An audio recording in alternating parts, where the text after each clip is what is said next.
20 years in the crematorium taught me the dead are quiet. But that night, they weren't. I never planned on spending my life beside the dead. Most people don't choose this line of work, not unless something pushes them toward it. For me, it was my brother. He died when I was 19, gone before anyone could make sense of what happened. The funeral home botched the service, rushed the cremation, handed my family a cold metal box like they were dropping off a delivery. I remember staring at that furnace door, feeling anger, disbelief, and a strange, hollow guilt. That was the day I promised myself I'd never let another family feel that kind of emptiness if I could help it. I thought working around death would make me understand it. I thought it would quiet something inside me. But all it really did was teach me how fragile the line is between what we bury and what comes back. I've worked at Oak Ridge Cremation Center for 2 decades, long enough to know every sound a body makes when fire meets bone. The soft collapse of ribs. The sharp pop of trapped air. The settling thud when the spine finally gives in. People imagine screams, feet kicking, spirits rising in clouds of smoke. But death, real death, is silent. At least, that's what I believed, until the night that ended my career and broke whatever sense of logic I had left. I wasn't new or nervous or tired. It wasn't my first night shift and I wasn't seeing things. I was a man who had followed the same routine for 20 years. But at 11:47 p.m. on a cold, empty Tuesday, something came through our back doors that didn't belong anywhere in this world, or the next. Back then, I thought the worst things in my job were the ones that had already happened. The overdose victims brought in still warm, the highway collisions when families called hours before we ever received a body, the lonely souls no one came to claim. After enough years, you build a wall inside yourself, a quiet corner where horror can't reach. But some things don't stay behind that wall. Some things climb over. I didn't understand that until the morning after, when I came home and found 3 footprints made of ash waiting just inside my hallway, small, deliberate, arranged in a perfect half circle, like something had been standing there, watching me sleep. You need to understand something before I tell the rest. I am not superstitious. I do not scare easily. And I've never once believed in ghosts. But I know what I saw that night. I know what I heard. And I know what followed me home. I remember stepping into the retort room, smelling gas, hearing the low hum of the furnace warming. Everything was normal until it wasn't. The air dropped cold enough to make my breath fog. The overhead light flickered once, just once, but long enough for me to see a tall shape standing near the chamber door. I blinked and it was gone. That should have been the moment I walked out. But routine is stronger than fear, at least for a while. I'd handled thousands of bodies. I'd seen everything a human frame can become. Nothing had ever looked back at me. Nothing had ever felt alive while lying still. That night, as I rolled the unidentified body toward the furnace, the metal cart shook beneath my hands. Not because of the wheels. Not because of my nerves. Because the body shifted. I should have refused the job. I should have called my supervisor.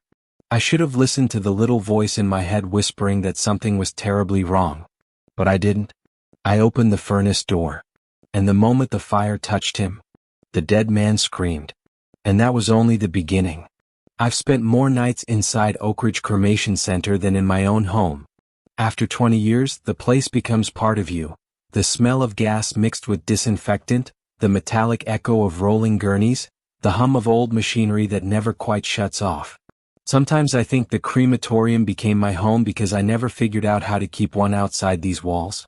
My marriage didn't survive my 2nd decade in this job. My wife used to say I carried the dead with me, that every night shift added another inch of distance between us. She wasn't wrong. The longer I worked surrounded by silence, the harder it became to speak about anything that mattered. Grief has a way of teaching you to stay quiet. And I got good at being quiet. Maybe that's why Oak Ridge always felt familiar. It's a place built for people who know how to hold things in, even when those things start pressing back. Most people imagine a crematorium as a place of screaming spirits and flickering candles, but the truth is simpler. It's a building designed for the quietest job on earth. And yet, somehow it has always felt occupied. Oak Ridge sits on the edge of town, tucked behind an abandoned textile mill and a row of crooked power lines. The building is older than any of the staff working inside it. We've patched it, repainted it, replaced equipment more times than I can count, but the bones of the place remain untouched: thick concrete walls, low ceilings, and long corridors where sound doesn't travel right. The locals say it used to be part of a county hospital back in the 1960s. Others claim it was once the morgue for a psychiatric ward that burned down. Frank, my supervisor, tells every new hire to ignore the rumors. But the rumors never ignore you. The retort room, where the furnaces are, is the oldest part of the building. The floor is slightly uneven, stained from decades of heat and ash. 2 industrial-grade cremation chambers sit side by side, both installed in 1998, both temperamental as hell. The left chamber overheats on cold nights. The right one sometimes refuses to ignite unless you bang the metal panel twice. I've spent half my life coaxing those machines like stubborn mules. And then there are the cameras. Oak Ridge has 12 security cameras, all wired into a wall of dusty monitors in the office near the main hallway. Every one of them works fine during the day. But sometime between 2 o'clock and 3 a.m., the feeds start glitching: static lines, sudden black screens, shapes flickering in corners that disappear the moment you rewind. We've had technicians come in, replace cables, swap entire systems. Nothing changes. Frank always shrugs it off. Too much humidity, he says. Old building. Don't overthink it. But you can only hear that excuse so many times before suspicion replaces curiosity. Frank Dorsey has been my supervisor since I was 22. He's a tall man with a cigarette rasp for a voice, carrying stress like it's part of his uniform. He never smiles, never jokes, never talks about his life outside work. And he has one habit that always bothered me. Whenever a body comes in without paperwork, he insists on handling the intake himself. No questions. No explanations. Just a quiet, stern order: put it in the system as unclaimed. Those were the nights I felt watched the most. And yet, even on the worst nights, I stayed. Not because I was fearless, but because routine kept me grounded in ways life outside couldn't. There's a strange comfort in repetition. You know where every sound comes from. You know which creaks are harmless and which ones mean trouble. And when you've lost enough in your own life, there's something calming about being the one who guides others through their final passage. But deep down, I always wondered if I worked with the dead because the living had become harder to face. There are things about Oak Ridge I've never told anyone, not my ex-wife, not my co-workers, not even Frank. Like the time I was cleaning the chamber and saw a shadow move inside, even though the room light was behind me. Or the night I heard someone whisper my name when I was completely alone. Or the handful of mornings when I found ash footprints leading from the furnaces to the hallway, too small to belong to any adult we'd processed. Maybe I should have taken those signs more seriously. Maybe I should have left sooner. But when you've done a job long enough, routine has a way of turning danger into background noise. Until the night when routine broke. The night when Frank called me in for the urgent, no paperwork case. The night a warm bag of ashes arrived with a corpse that didn't look entirely dead. The night something stood beside the furnace door just long enough for me to notice, and long enough to realize it wasn't human. I used to think Oak Ridge simply processed the dead. Now I know better. Some nights, the dead return the favor. It was 11:47 p.m. when the back delivery buzzer cut through the hallway, one sharp, vibrating note that echoed longer than it should have. I remember staring at the clock, annoyed at first. We weren't expecting any more bodies. Everything scheduled for the night was already logged, tagged, and resting in cold storage. Whatever had arrived wasn't on the books. Frank stepped out of his office almost instantly, like he had been standing behind the door waiting for that sound. His face looked tired, but not the usual tired. The kind with tension behind the eyes, the kind that says he already knows what's coming and hates it. "Ethan, take this one straight to the retort room," he said. "No greeting. No explanation. Don't file it. Don't prep it. Just move it." I frowned. "What about paperwork?" "There is none." His tone shut down any further questions. He pushed a gurney through the doorway. It wasn't from any local funeral home I recognized. No logos. No stickers. Just a plain stainless steel frame with a dark body bag zipped to the chin, the zipper oddly crooked, as if someone had closed it in a hurry. and on top of the body bag sat a small canvas pouch, sealed with a red wax stamp. The symbol embedded in the wax made my stomach twist. A circle with two intersecting lines forming something like an abstract eye. I had seen it only once before years ago on a case Frank insisted I never mention again. I didn't touch the pouch. I didn't want to. Who dropped this off? I asked. Frank avoided my eyes. Just move it, Ethan. Something in his voice, maybe the crack he tried to hide, told me that whatever lay inside that bag wasn't simply unclaimed, it was unwanted. I gripped the sides of the gurney and pushed it down the dim hallway. Ochreous fluorescent lights buzzed overhead, flickering with every few steps. The wheels wobbled slightly like they were rolling over uneven ground, though the floor was smooth concrete. The farther I pushed, the colder the air became, settling around my arms like damp fog. When I reached the retort room, I paused. I've always believed buildings have moods, subtle shifts you can feel but not explain. That night, the room felt wrong, like the air was holding its breath. I unzipped the bag halfway, just enough to confirm what I was dealing with. The man inside looked to be in his 30s. His skin was an odd gray, not the pale of the recently dead, but a deeper tone, almost the color of cooled ash. His hair was burned at the ends as if he had been caught in a fire. But there were no injuries, no blisters, no signs of trauma. His expression was frozen in something between shock and agony. That wasn't what unsettled me most. His chest looked as though it had been burned from the inside. A faint pattern of darkened veins radiated outward like roots spreading beneath the skin. I had never seen anything like it, not in accidents, not in house fires, not in any case involving heat. My hands shook when I pulled the zipper a little farther. That was when the smell hit me, not rot, not chemicals. Something metallic, something scorched, something old. I zipped the bag shut immediately. As I reached for the canvas pouch, a wave of warmth brushed across my palm. It wasn't the room. It wasn't the gurney. The pouch itself was warm, unnaturally so, as if holding embers inside. I pulled back my hand. That was when the first sound came, a faint tap like a knuckle brushing metal. I turned toward the furnace chamber. The door was closed. Nothing moved. The room was silent again. But something inside me shifted. In 20 years of this job, I had never hesitated to cremate a body. But as I stood there staring at that pouch, staring at the shape lying motionless beneath the plastic zipper, I felt a pressure in the room. Not physical. Something else. Like the dead man knew I was there. Like he was waiting. I should have called Frank. I should have left the room. But instead, I placed my hands on the gurney to move it, and the metal frame trembled, a subtle shiver through the wheels. The body inside had shifted. And nothing in this world or any other could convince me that it was just the cart.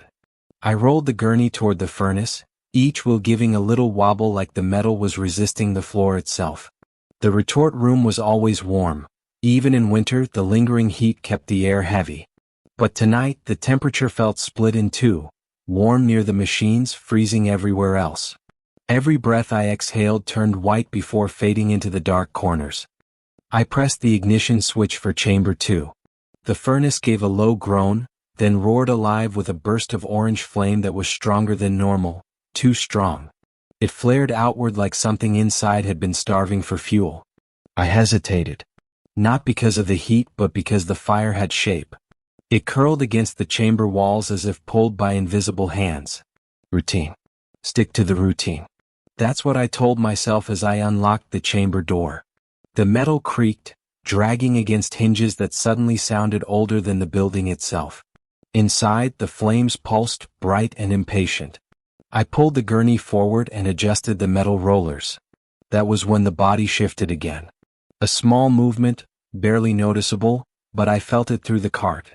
A tightening, a contracting, like muscles reacting to pain. Jesus, I whispered. Bodies sometimes move. Heat can cause tendons to contract. I knew that. I taught that. But this body wasn't in the furnace yet. It was lying on a cold steel table. There was no heat to trigger anything. I placed both hands on the gurney for leverage and pushed. The metal tray slid forward, carrying the body into the opening. The flames recoiled slightly like they were drawing in breath.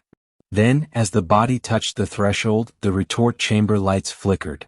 Once, twice, and all at once the flames surged upward. The man's head jerked. I froze. A long, low sound, something between a moan and a growl, rose from inside the chamber. It was muffled but unmistakable. The kind of sound a throat makes when forcing out air, not absorbing it. My first instinct was denial. Noise from the rollers. Echo from the chamber door.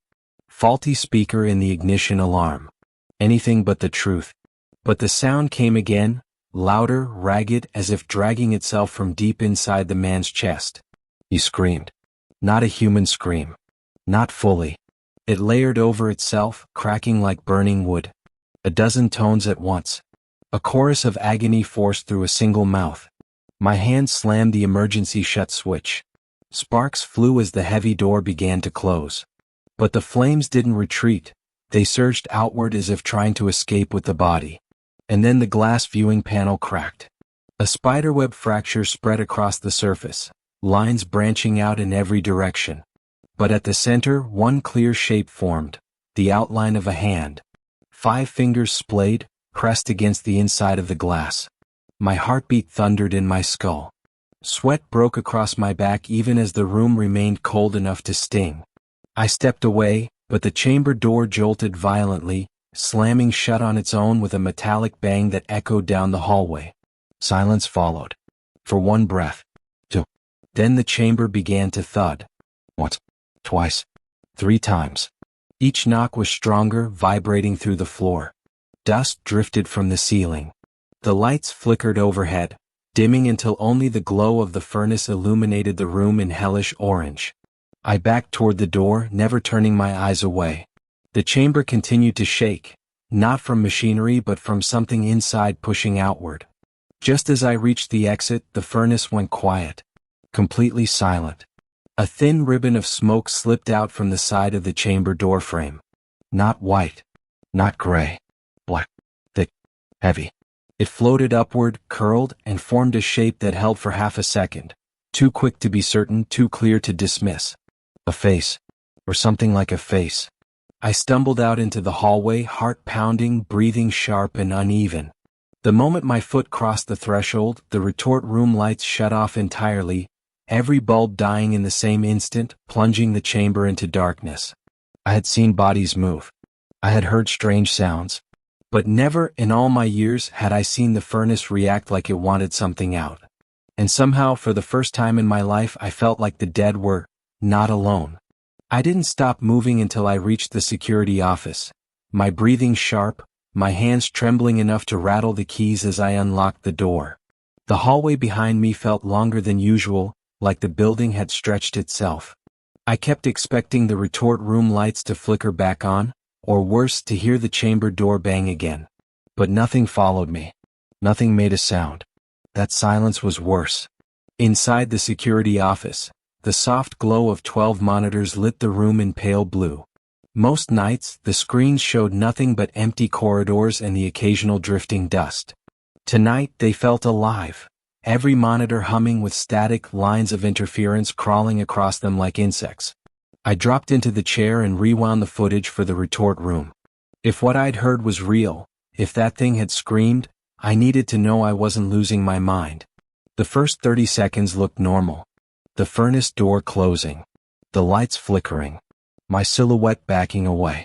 Then the distortion began. The video glitched, jumping forward in jagged, stuttering frames. The flames inside the chamber weren't stable.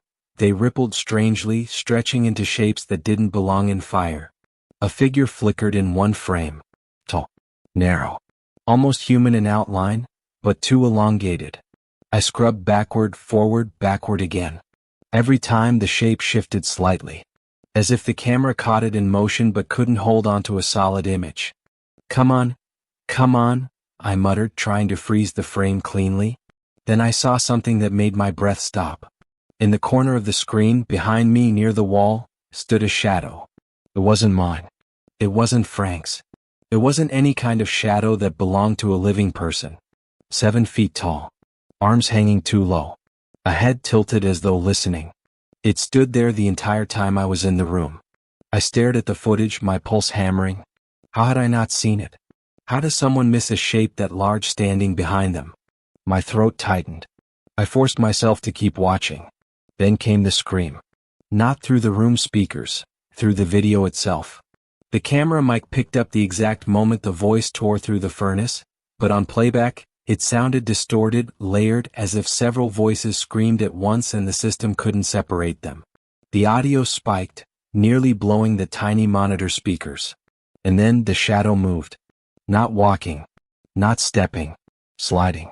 A smooth, impossible glide from the corner toward the furnace door. The lights in the footage flickered violently. The chamber thudded. And then, on camera, the body inside sat up. My stomach turned cold. I leaned back hard in my chair.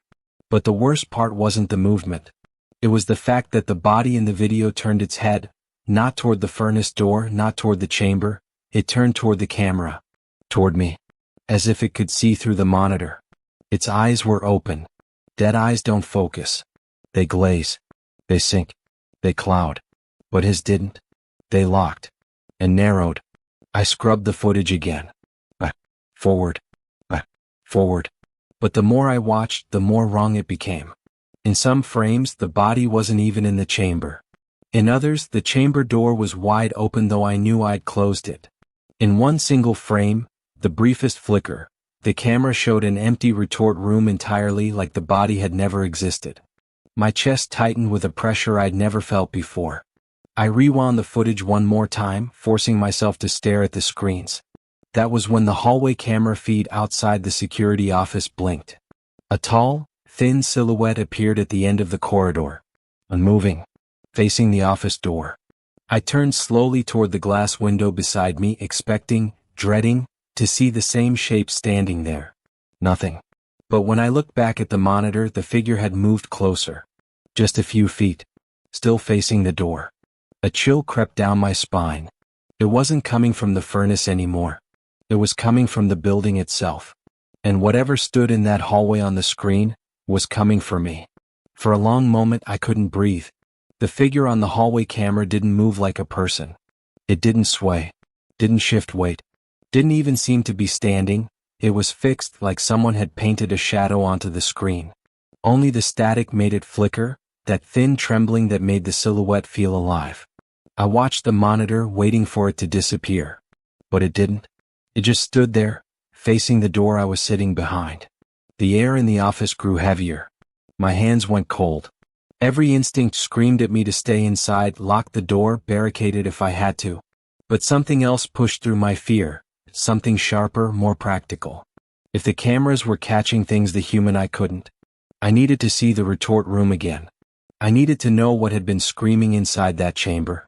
And maybe some stupid part of me still hoped the footage had been a glitch, a malfunction, anything but real. I took one last look at the hallway feed. The shadow moved. Not much, just an inch forward. A subtle drift, like smoke sliding along the floor. That tiny shift lit a fire under my ribs. I grabbed the flashlight from the desk and bolted out of the office, slamming the door behind me. The hallway was empty. No tall silhouette. No footsteps. No sound. But the air was colder, sharp and brittle, the kind that stings inside your lungs. I walked toward the retort room, each step echoing louder than the last. My shadow stretched long behind me, distorted by the flickering lights. The closer I got, the more the building seemed to resist me. The floor vibrated faintly. A metallic groan echoed from somewhere deep in the walls. When I reached the retort room door, light spilled from underneath it, an orange glow pulsing like a heartbeat. I pushed the door open. The chamber door was wide open. Again. The body was gone. All that remained inside was a thin layer of ash arranged in sweeping lines, as if someone had drawn a message using the remnants of the dead. I stepped closer, my flashlight shaking in my hand. A sentence had been traced across the floor of the furnace. Not again. I stumbled back. The air shifted suddenly, cold wind rushing past me from the inside of the chamber, though there was no vent, no draft, no reasonable source. The furnace was off, yet the inside glowed faintly, pulsing in time with some unseen rhythm. Then I heard it, a soft tapping from inside the chamber. Tap, I swallowed hard, my mouth dry. My flashlight beam quivered over the open chamber. The tapping grew louder, sharper, like fingernails scraping metal. I forced myself forward and picked up the long metal poker from the tool rack. My hand trembled as I reached the chamber threshold. "Hello?" My voice cracked, barely audible. The tapping stopped. For 3 seconds there was nothing. Just the low hum of the emergency lights and the beating of my heart. Then a violent bang exploded from inside the chamber, slamming into the metal doorframe and knocking me backward. The poker flew out of my hands, clattering across the floor. Something inside the furnace hit the walls, hard, over and over, shaking the entire chamber. I scrambled backward until my shoulders hit the opposite wall. The lights flickered. The temperature dropped even lower. Shadows along the wall stretched upward, thin and twisted like they were being pulled. And then, a tall, elongated figure stepped into view inside the chamber. Not stepping exactly, sliding forward through the glow, its limbs bending wrong, its head tilting at an unnatural angle. Its face was nothing but darkness, but I felt it staring at me, a pressure behind my eyes like hands pressing inward. I couldn't move, couldn't breathe. The figure lifted one hand, long, too long, and pointed toward something on the metal tray beside the furnace. The canvas pouch. The same pouch sealed with the wax sigil. The warmth radiated from it again, stronger now, pulsing like a heartbeat. The figure tilted its head farther, as if waiting. Like I was supposed to open it. Like everything that had happened was leading to this moment. My hands shook so violently I had to clench them into fists. "No," I whispered. The shadows on the walls convulsed. The figure surged forward, stopping only inches from the chamber's edge as if held back by an invisible barrier, but its presence hit me like a blast of icy wind. My lungs seized. My vision blurred. Something in that pouch didn't want to be contained. And something inside that furnace didn't want me to walk away. I turned and fled the room, the sound of scraping metal and pounding fists chasing me down the hallway. And I knew as I ran. The dead weren't just awake. They were trying to get out. I didn't remember running out of the retort room. My legs just took over, sprinting down the hallway as the pounding from the furnace grew louder, closer, like something inside was tearing its way through metal. My breath came in sharp bursts. The emergency lights buzzed overhead, flickering in long stutters that turned the hallway into a stop-motion nightmare. Each flicker showed a different version of the same thing. My shadow stretching wrong, bending at angles I knew weren't mine. The building felt alive. Or worse, inhabited. I reached the back exit and slammed my shoulder against the door. Cold night air hit my face like a slap. For a moment I thought I was safe. Darkness stretched across the parking lot, quiet and empty except for my car sitting under a flickering floodlight. I rushed toward it, gravel crunching under my boots. My hands fumbled the keys, shaking too hard to fit them into the lock. That's when I heard it. A knock. A single knock from beneath the car. I froze. The wind died. The air stilled.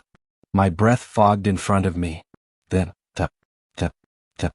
3 knocks, rhythmic, deliberate.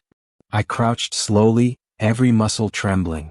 Under the car, a smear of ash stretched across the asphalt, not spilled, not scattered, but dragged. As if something had pulled itself along the ground, leaving a trail behind. And at the end of that ash smear, footprints. Small. Bare. Blackened with soot. They stopped directly beneath the driver's door. "No, no, no," I whispered, stumbling backward. A shadow shifted under the car, long and unnatural, like a human shape stretched to twice its height. The floodlight above me flickered violently, buzzing like a dying insect. Then everything went silent. I bolted for the driver's side, practically ripping the door open. I collapsed into the seat, slamming the locks and jamming the key into the ignition. The engine coughed, hesitated, then roared to life. Headlights cut through the darkness, and illuminated a figure standing at the far end of the lot. Tall, thin, motionless.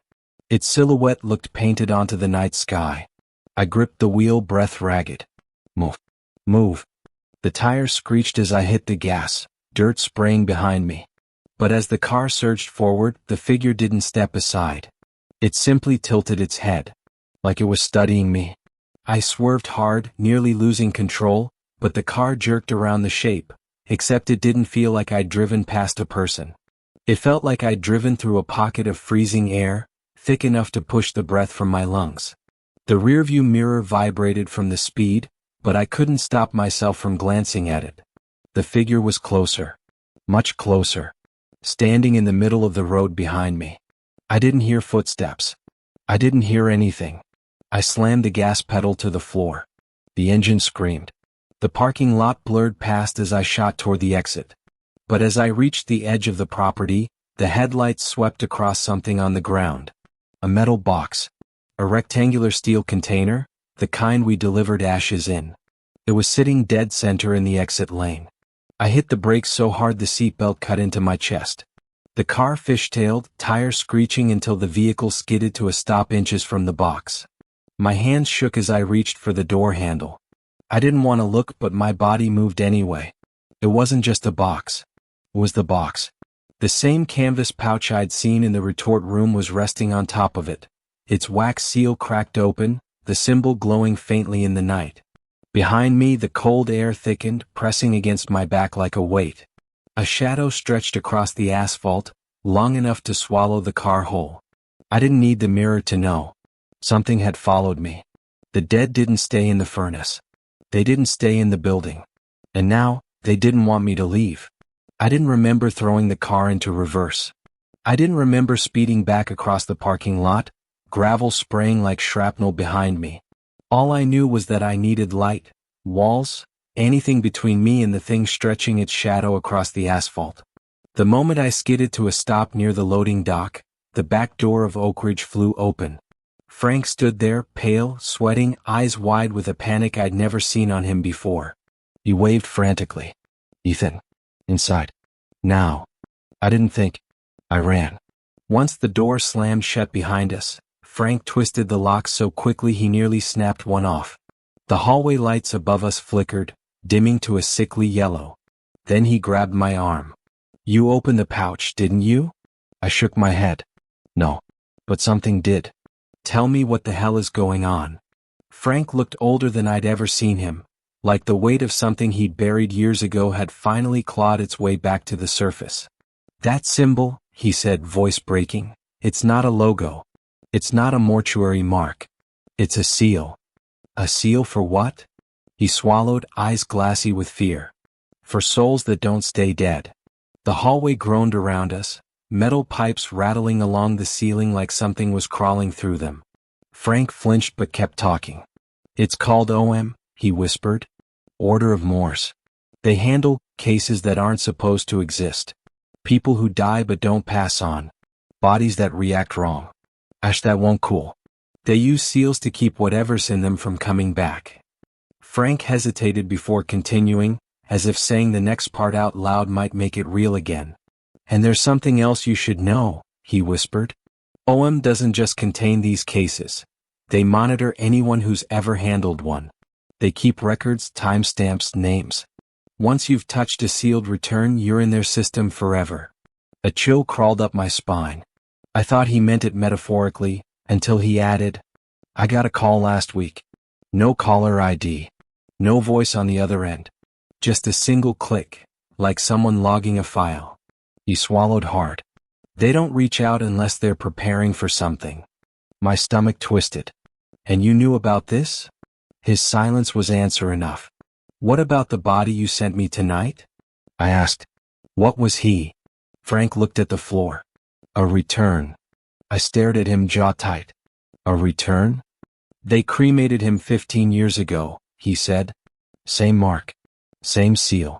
Same reaction. But he came back. Again. And again. Every time someone burned him, he reformed. The ashes cool, then they pull themselves back together. OM keeps him circulated between different crematoriums so no one asks questions." I felt my blood run cold. "And you brought him here?" Frank grabbed my shoulders, shaking me with surprising strength. "They were supposed to pick the pouch up before anything happened. I didn't expect the body to react so fast." I shoved him away. "React?" he screamed. "Frank. The furnace broke. Something walked out of it." His face collapsed with guilt. The seal must have cracked. Once it does, there's nothing to stop him from manifesting. The overhead lights flickered violently, buzzing in a frantic stutter. Frank lowered his voice. He doesn't want freedom, Ethan. He wants an ending. But he can't die. Not by normal fire. Not by any means we know. He pointed at the pouch, I said. Like he wanted me to open it. Frank's face drained of color. God, no. That pouch contains the one thing keeping him tethered. If you open it... A violent bang cut him off, metal slamming against metal, echoing through the hallway. The building shook under our feet. Frank's breath hitched. He's not trying to escape, he whispered. He's trying to pull himself together. Another bang. Closer. I backed away. Frank, what do we do? His eyes met mine, and for once the man who ran this place had no answers, only fear. We survive the night, he said. If we can. The corridor shook again, stronger this time, dust drifting from the ceiling vents. Somewhere deeper inside Oak Ridge, metal screamed against metal, like the entire building was being twisted by invisible hands. Frank backed away from the sound, face pale. He's reforming. We have minutes, maybe less. A metallic clatter echoed behind us, something sliding across the floor. I turned and froze. A folder lay on the ground near the intersection of the hallway. Thin, black, sealed with the same OM sigil from the pouch. Frank's face turned ghost white. That wasn't there before, he whispered. No one from OM should be here. Not tonight. I knelt slowly, picked it up. The folder was warm. Inside was a single sheet of paper. Not instructions. Not warnings. Just my name. Typed in bold letters. Cole Ethan, observation initiated. My stomach dropped. Frank, what does this mean? His eyes didn't leave the folder. It means they knew this was going to happen. And they knew it would involve you. The lights overhead flickered once, twice, then held at a dim, trembling glow as if the bulbs themselves were terrified. My heart pounded so hard it hurt. Frank, I said, if the pouch is the only thing keeping him tethered, how do we stop him? Frank opened his mouth, but before he could answer, a cold wave of air swept down the hallway, so sharp it sliced through my clothes. Every light went out at once. The emergency lamps kicked on a second later, bathing the corridor in pulsing red. A shadow grew on the far wall. Long, distorted. Not shaped like any human I'd ever seen. Frank's voice cracked. He's here. The shadow stretched toward us even though nothing was casting it. I stepped back instinctively, but Frank didn't move. He stared at it with an expression I hadn't seen since childhood, pure, helpless fear.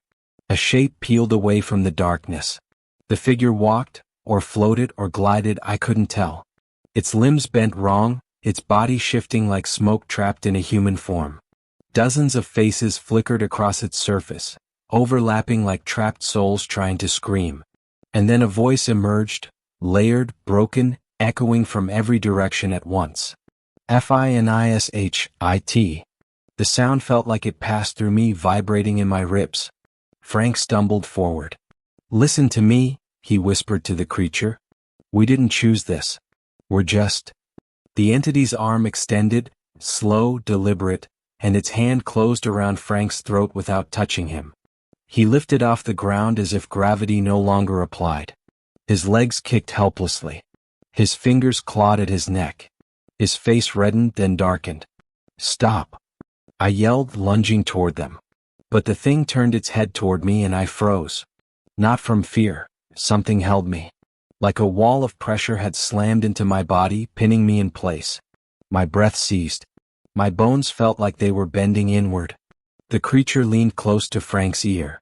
He convulsed once, and then vanished. Just gone. No sound. No body. No falling of clothes or dust. One moment he was there, struggling for his life, and the next he'd been erased, pulled into nothingness. The force holding me released. I stumbled backward, my chest heaving, tears stinging my eyes. Frank wasn't a perfect man, but no one deserved to disappear like that. The figure turned back to me, its form flickering violently now like it was coming apart. The overlapping faces screamed silently, mouths opening and closing in rapid jerks. I understood. It wasn't trying to kill me. It was trying to end itself. The pouch. That sealed, cursed pouch sitting in my pocket, hot as a burning coal. I pulled it out with shaking hands. The wax sigil had melted completely, dripping down the canvas like blood. The figure's many faces locked onto it. B-U-R-N, B-U-R-N-M-E. The voices layered together, agonizing, pleading. I didn't think. I ran. The hallway stretched endlessly, but I reached the retort room faster than I thought possible. The chamber door was still open, still glowing with residual heat, like it knew I was coming. I grabbed the metal poker, hooked it under the pouch, and hurled it into the furnace. The flames didn't rise, they erupted, exploding with a blinding white light that swallowed the entire room. Heat scorched my skin instantly. I shielded my eyes, stumbling away, but the light grew brighter, hotter, louder, until the world became nothing but roaring fire. The creature appeared one last time in front of me, its form disintegrating, faces melting into one another, limbs collapsing in on themselves. "Effery," it whispered. Then it shattered into ash. The chamber exploded. A blast of force flung me back into the hallway, slamming me into the concrete wall. The lights blew out. The room filled with choking dust and falling debris. When the world finally calmed, I lay there trembling, coughing, ears ringing. The furnace had collapsed inward, and the ash inside had turned to nothing. The being was gone. Frank was gone. And whatever the Order of Moors had bound, was finally released. Or so I thought. When I opened my eyes, everything was quiet. Not peaceful, just empty. Like the building was holding its breath. The retort room was gone, or at least the version I'd known. The furnace had caved in on itself, metal twisted and melted like a collapsed rib cage. Ash coated every surface, drifting through the air like gray snow. The floor was cracked where the blast had thrown me, a jagged fracture running the length of the concrete. Frank was nowhere. Not even dust. Like he'd never existed. Sirens wailed in the distance. Fire trucks, police, maybe even the county coroner. Their lights flashed through the broken windows as they surrounded the building. I remember EMTs lifting me onto a stretcher, asking questions I couldn't answer, faces blurring into streaks of white and red. They thought I'd inhaled too much smoke. They thought the explosion had rattled my mind. They thought I was alone in the building that night. I let them believe it. Because I knew the truth, and the truth didn't belong in any report. I left Oak Ridge for good that morning. But as I walked out of the hospital, bandages tight around my ribs, I noticed a man standing across the parking lot, perfectly still, hands behind his back, dressed in a charcoal suit. Not a shadow. Not the creature. Human. He simply watched me. No expression. No reaction when I looked directly at him. For a moment, I thought I recognized the symbol on the pin clipped to his lapel. A small circle crossed by two straight lines. When I blinked, he was gone. No footsteps. No car door. Just vanished. I told myself it was exhaustion, until I found a slip of paper tucked under my wiper blade. 4 words typed cleanly. "We're not done." I didn't argue with the investigators. I didn't return to clean out my locker. I handed in my resignation from a hospital bed and walked out of that world like it had been a dream I needed to wake from. For a few hours, I actually believed it was over. But when I got home, the nightmare followed. My house was still. The kind of stillness you notice only when you've lived in the presence of something restless. I dropped my keys on the counter, kicked off my boots, tried to breathe like a normal person again. Then I saw it. Right inside the hallway where the light from the window hit the floor just right. 3 ash footprints. Not smudges. Not dust. Footprints. Small. Bare. Perfectly shaped. Arranged in a half circle. As if something had been standing there watching the front door waiting for me to walk in. My breath caught in my throat. I stepped closer, slowly, heart pounding.